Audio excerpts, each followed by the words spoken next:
Hello, in this video I will show you how to replace the front lower ball joint on Mercedes E-Class W211.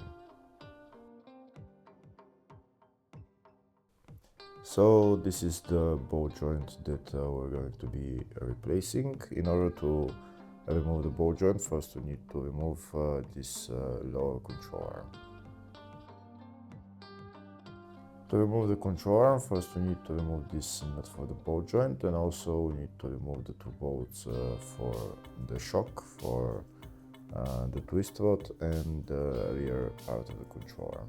First, to start by removing the nut for the ball joint.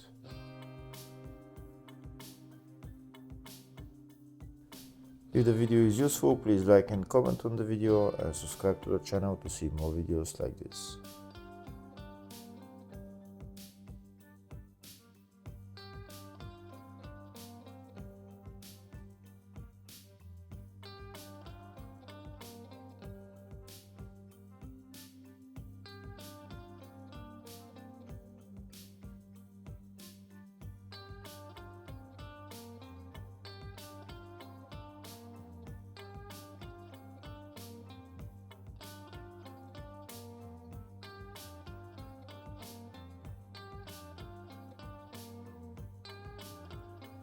Next, we're going to remove the bolts on the control arm holding the shock absorber, the twist rod and the rear of the control arm.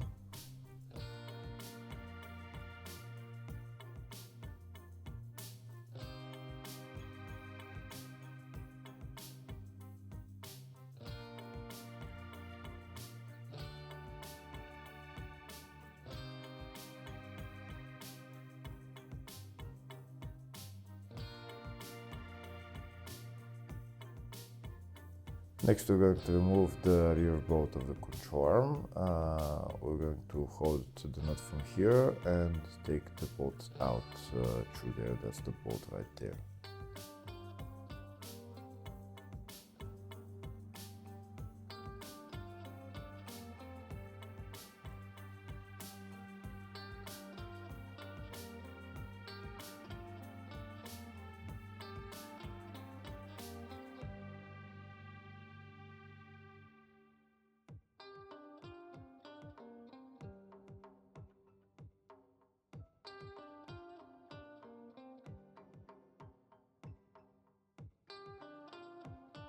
Now I'm going to take out the bolt and remove the control arm from its place. I'm also going to take it out from the twist rod and also from the shock absorber.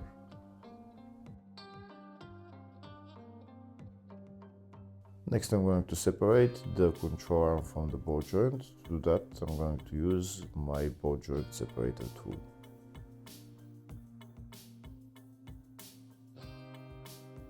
I'm going to hammer in the ball joint separator tool all the way, and then I'm going to tighten it and it should come out.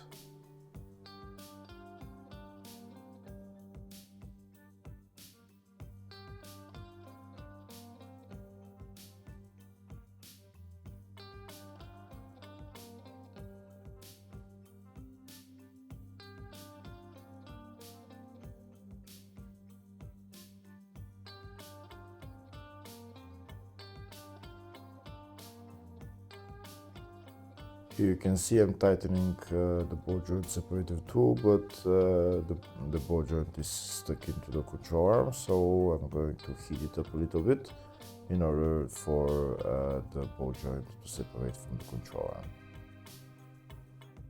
I'm going to heat it up while the ball joint separator is in its place and the ball joint is under pressure.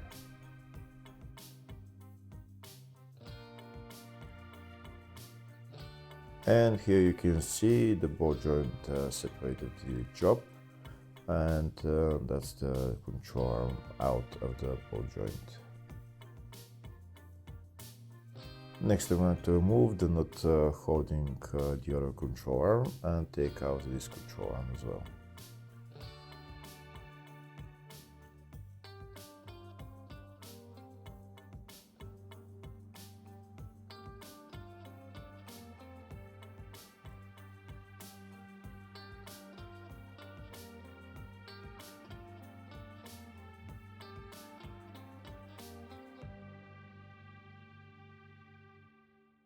That's the ball joint of the disc control arm removed from the wheel hub assembly. Now I'm going to put it to the side and I'm going to start removing this ball joint.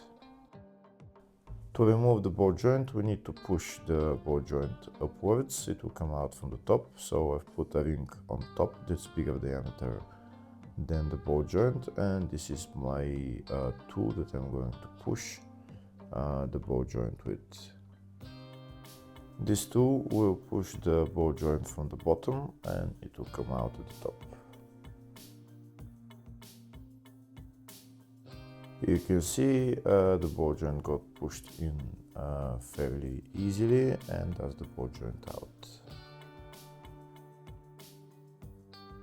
Now we need to clean up this space where the new ball joint is going to be sitting, maybe grease it a little bit. And this is the old ball joint that we just got out. Now I'm going to put on the new ball joint. Here you can see we need to push the ball joint downwards.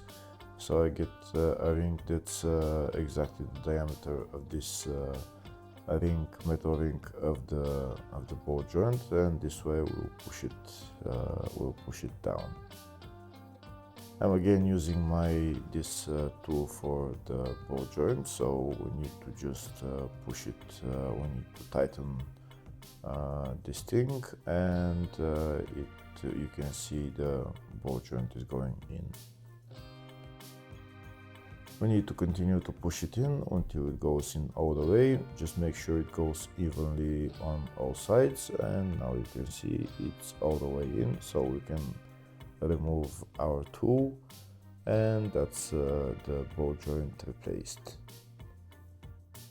Now we need to assemble everything else in the reverse order.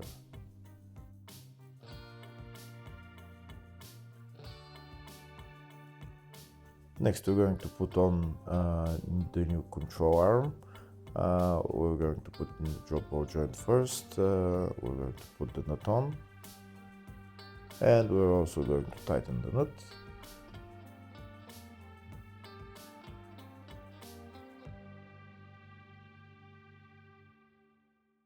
Next we're going to put the middle part of the control arm into the shock absorber and also into the twist rod. And then we're going to put the rear part of the control arm in its place and put on the bolt.